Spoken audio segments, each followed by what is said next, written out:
The story of the Amish people's forced migration from Europe begins in the turbulent religious landscape of the 16th century, a time when Europe was convulsed by the Protestant Reformation. Emerging from the broader Anabaptist movement, the Amish forebears were radical Christians who rejected the established church's practices, particularly infant baptism, insisting instead on adult baptism as a conscious choice of faith. This belief, along with their commitment to pacifism, separation from worldly governments, and a simple life modeled after Jesus' teachings, made them targets for intense persecution. In Switzerland, where the Anabaptist movement took root in Zurich around 1525, authorities viewed these rebaptizers as heretics threatening the social order. The first Anabaptists, including figures like Conrad Grebel and Felix Mons, were arrested, fined, and drowned in the Limmat River as a cruel irony for their baptismal views. Mons himself was executed in 1527, bound and thrown into the icy waters, his death symbolizing the brutal suppression that would follow. Persecution spread rapidly across Swiss cantons. Anabaptists were hunted like criminals, with bounties placed on their heads. Families were torn apart. Men, women, and even children faced torture in dank prisons, where thumbscrews, racks, and hot irons were used to extract recantations. Those who refused were burned at the stake, beheaded, or exiled. In Bern, one of the most zealous persecutors, mandates in 1527 and beyond ordered the confiscation of Anabaptist property, the banishment of adherents, and death for repeat offenders. By the 1530s, thousands had fled to neighboring regions like the Palatinate in Germany, Alsace in France, and Moravia, but safety was fleeting. In Germany, under the Holy Roman Empire, edicts from the Diet of Speyer in 1529 declared Anabaptism punishable by death without trial.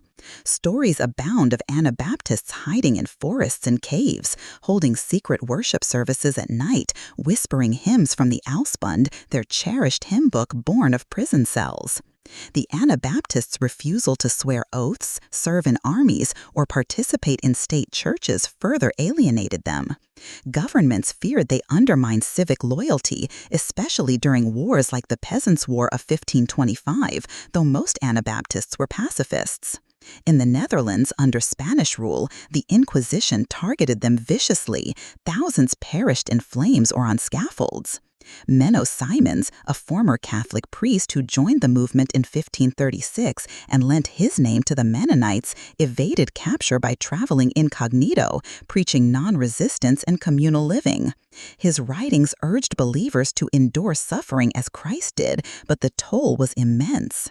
By the mid-16th century, the Martyr's Mirror, a voluminous collection of martyrdom accounts published in 1660, chronicled over 4,000 deaths, including graphic tales of tongues screwed shut to silence testimonies, bodies quartered, and ashes scattered to prevent burial.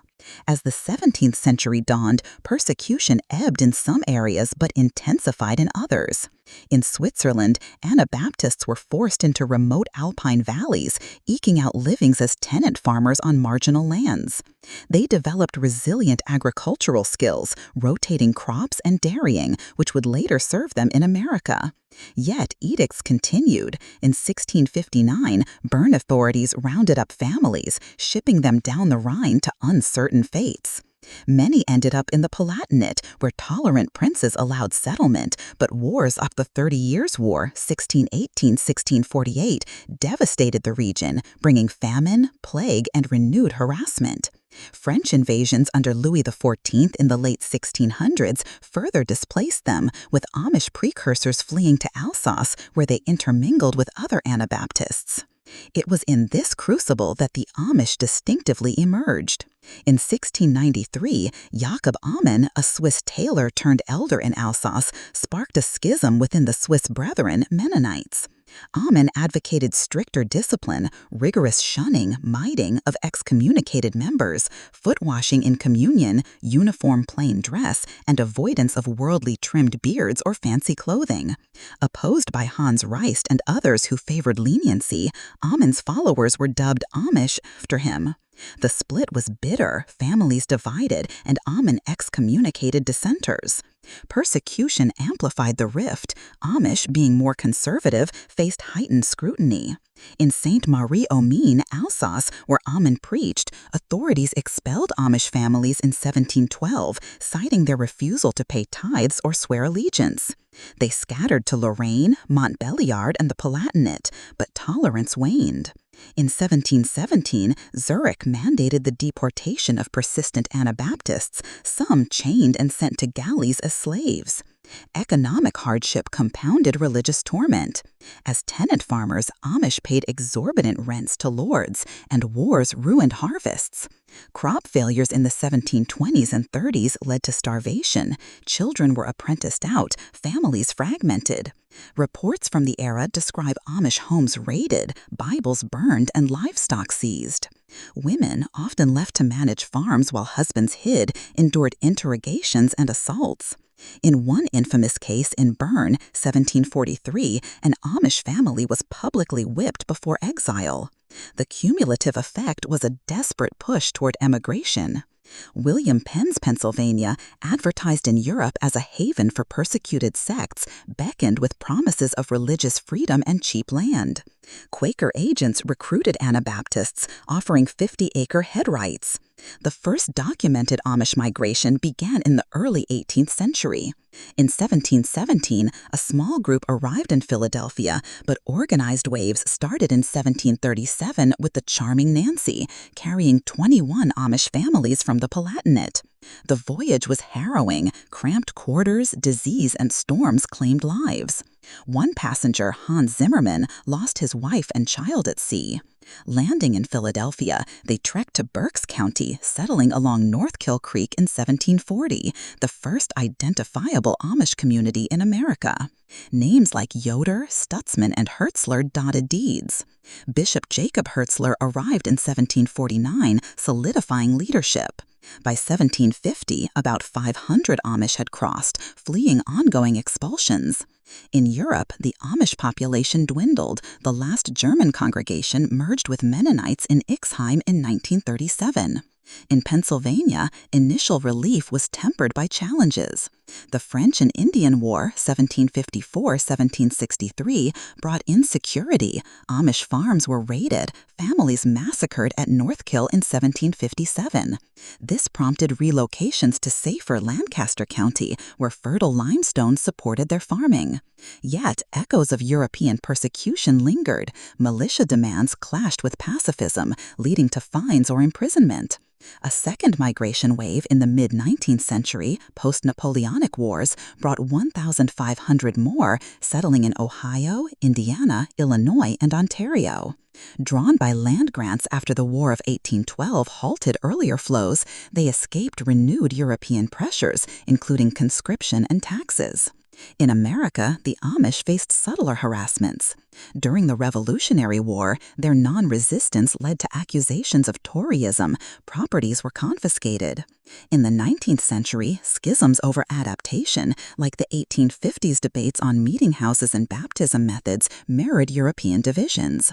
The Old Order Amish, clinging to traditions, separated from progressive factions. World wars brought draft conflicts. Amishmen in civilian public service camps endured ridicule.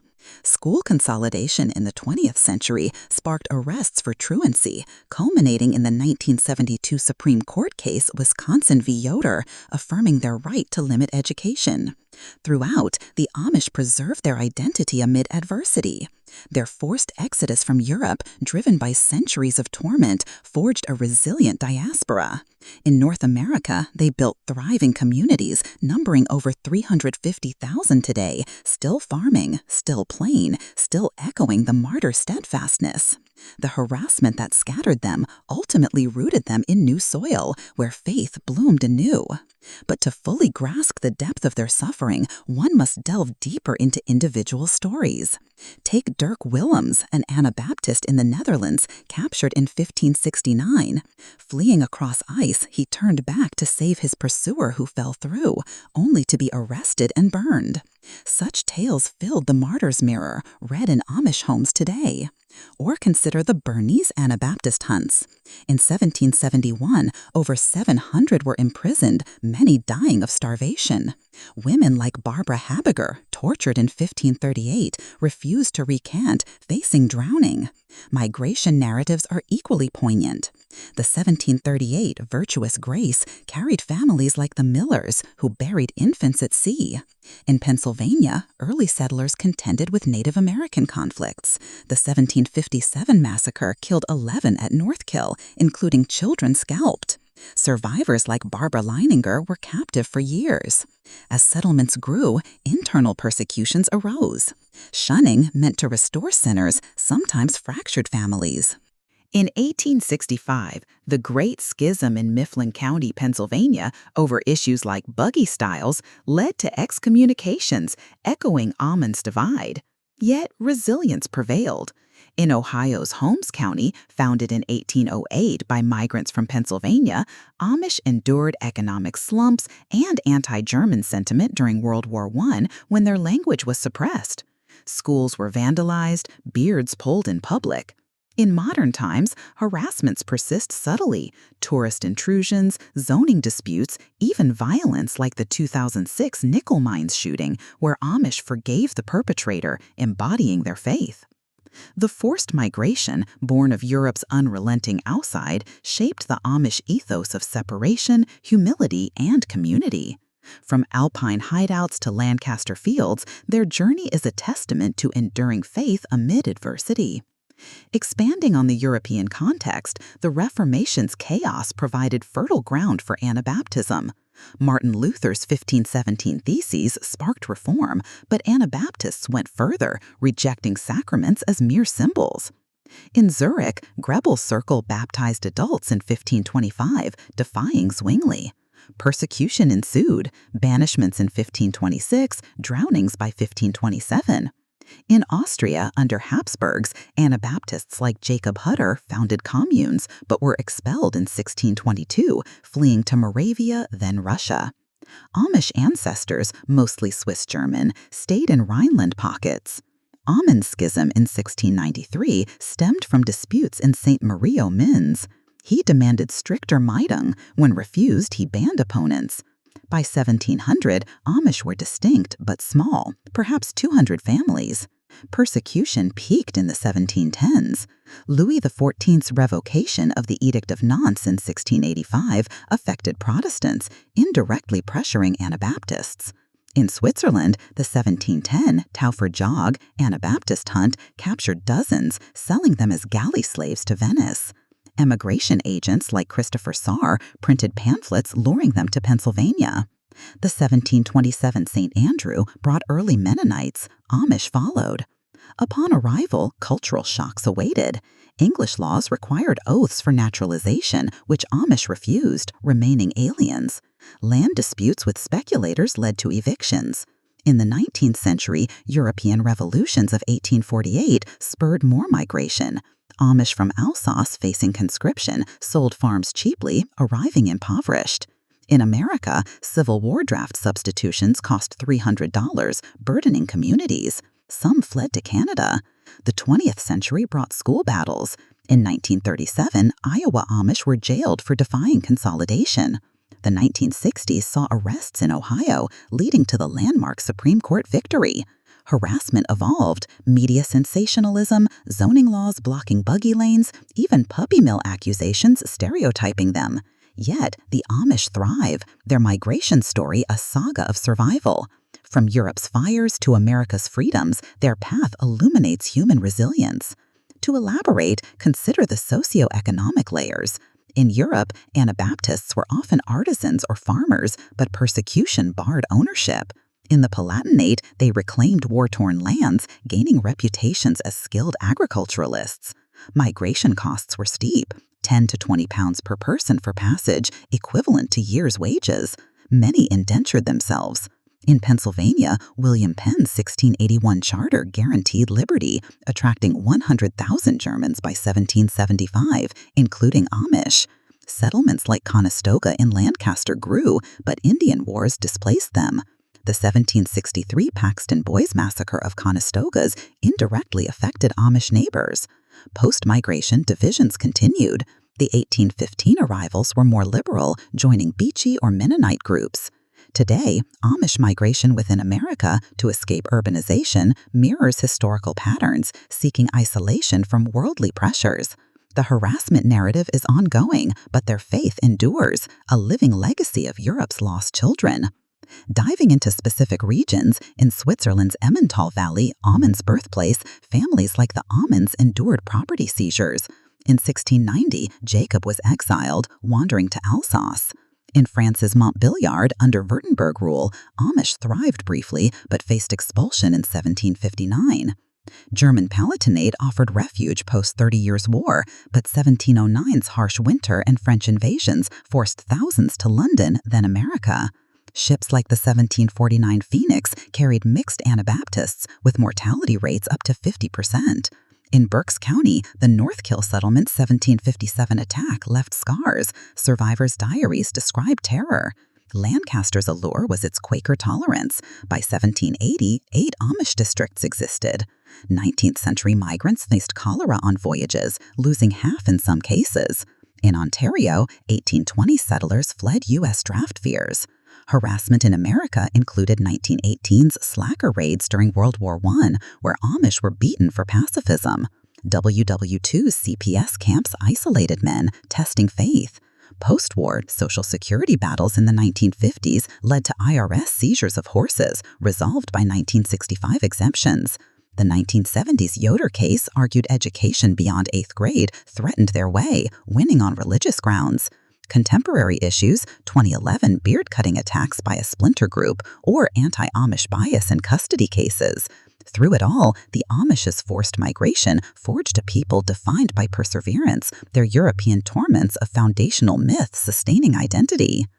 The Amish in America today, numbering over 350,000 across 31 states and parts of Canada, live a life deeply rooted in their historical experience of persecution and migration, yet distinctly shaped by their adaptation to the modern world while resisting its encroachments.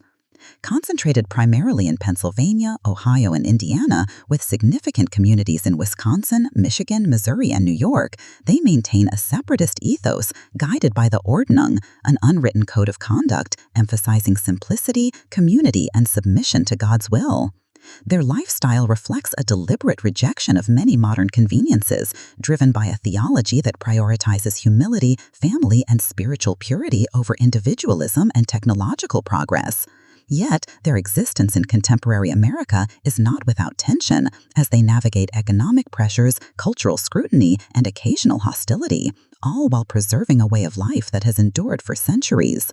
Most Amish live in rural areas, often on family farms, ranging from 50 to 100 acres, though some communities have shifted to smaller plots due to land scarcity and rising costs.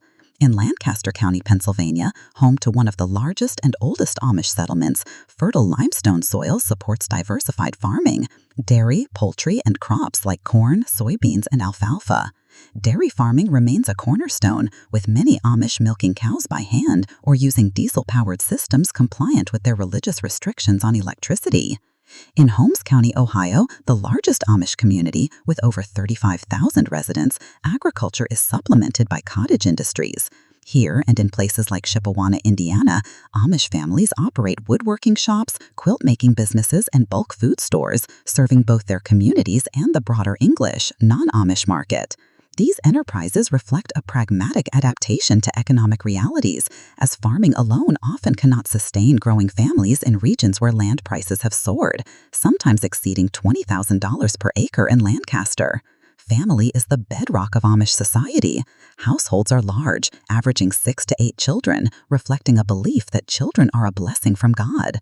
Marriage is lifelong, divorce forbidden, and weddings, typically held in November or December, are community affairs hosted at homes, not churches.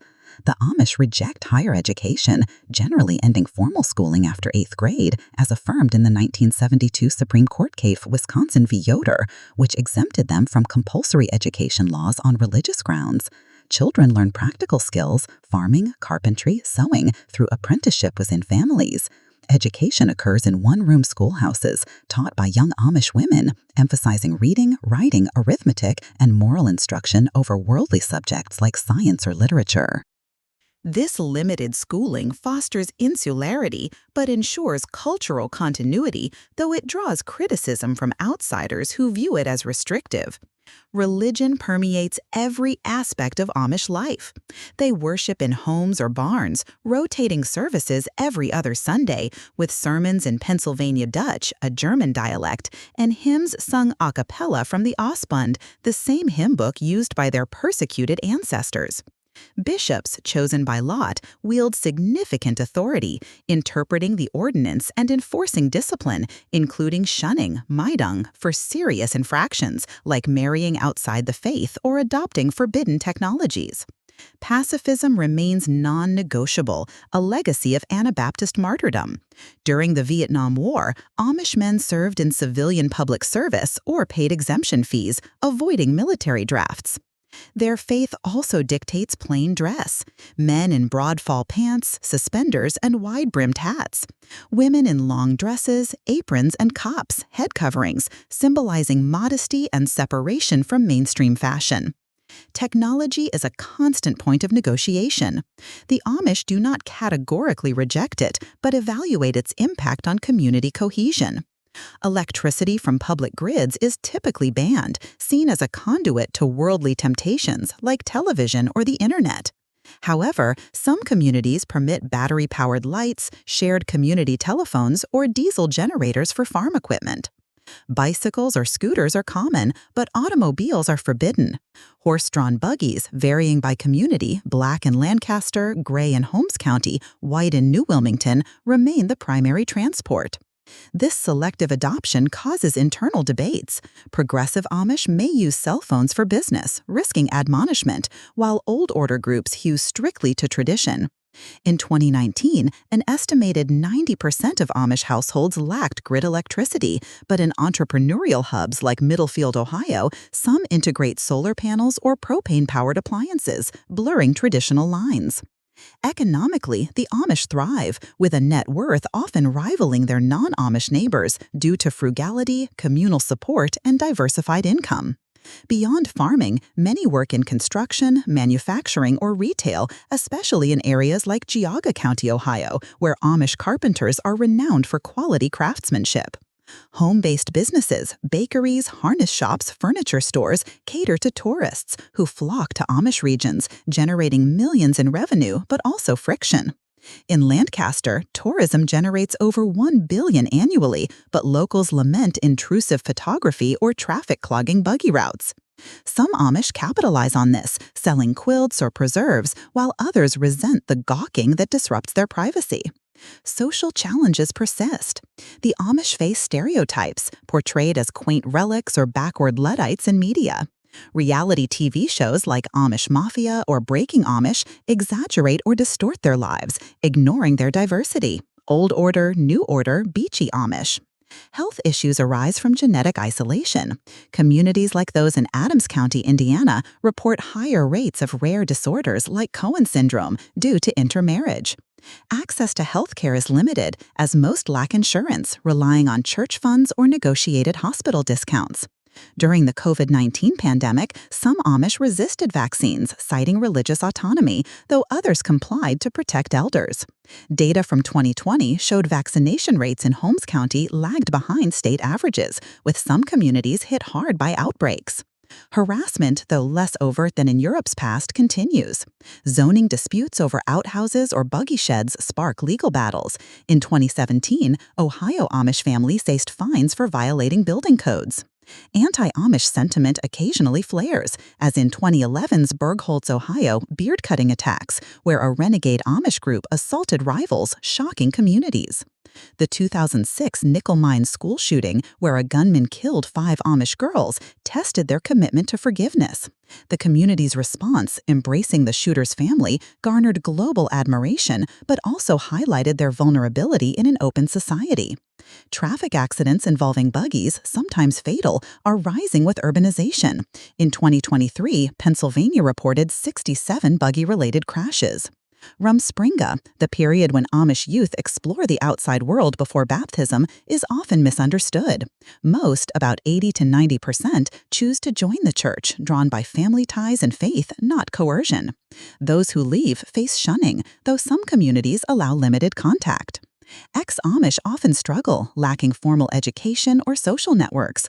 Memoirs like Saloma Miller Furlong's describe the emotional toll of leaving. Migration within America continues, driven by land scarcity and cultural preservation. Since the 1990s, new settlements have emerged in states like Colorado, Maine, and Montana, where land is cheaper. In 2024, Pondera County, Montana welcomed a new Amish community from Ohio, seeking isolation from suburban sprawl. These moves echo their European exodus, though now the persecution is subtler, encroaching development, economic pressures, or societal judgment. Despite challenges, the Amish population grows steadily, doubling every 20 years due to high birth rates and retention. Their communities are not static. They evolve, balancing tradition with necessity. In Elkhart County, Indiana, Amish-run RV factories employ thousands, integrating with the local economy while maintaining distinct values. In Wisconsin's Vernon County, organic farming aligns with their stewardship ethic, supplying urban markets. Their resilience is evident in mutual aid, barn raisings where hundreds rebuild in a day, or church funds covering medical bills. Yet tensions with the modern world persist. Internet access, though restricted, creeps in via smartphones used for business. In 2022, an estimated 15% of Amish youth in progressive communities used social media covertly.